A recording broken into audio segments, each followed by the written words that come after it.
Google could be altering your search results by tampering with its algorithm. The investigation found an increase in re-engineering and interference with search results since the 2016 presidential election. This spike coincides with a rise in online misinformation and comes as big tech faces increasing scrutiny from regulators over the concentration of power. For more, let's dig in deeper. Kirsten Grind is a financial reporter for the Wall Street Journal and a co-author of this report. Thank you so much for joining us. Thanks so much for having me. Kirsten, so walk us through some of your findings.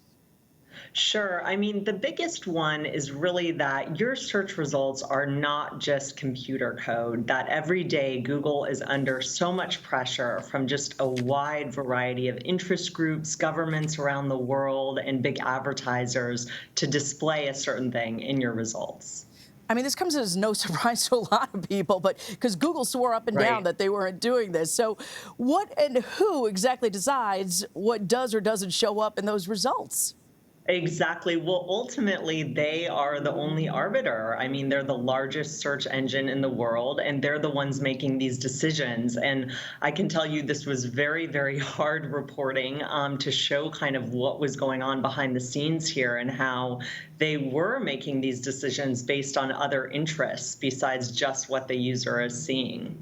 You know, big tech has really faced several antitrust investigations recently. Why would these findings be alarming to regulators? Right. Well, it's alarming because, first of all, Google is not very transparent about how it's doing this, first of all, and it doesn't have anyone in there that's an unbiased party really looking at results besides these sort of low-paid contractors.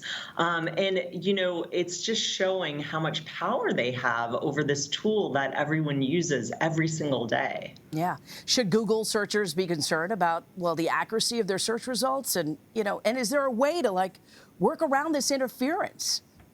Well, the thing is, I mean, I certainly don't use Google search the same after this. Look, it's like every time you search for something now, I sort of have to think, was an interest group lobbying for this result? Did they use a blacklist to take something out here? It's just kind of unclear what's going on. And really the only solution would be to use another search engine. But, you could argue that they're not as good as Google. So it's hard to say. So you're kind of stuck between a rock and a hard place because Google has dominated this, right?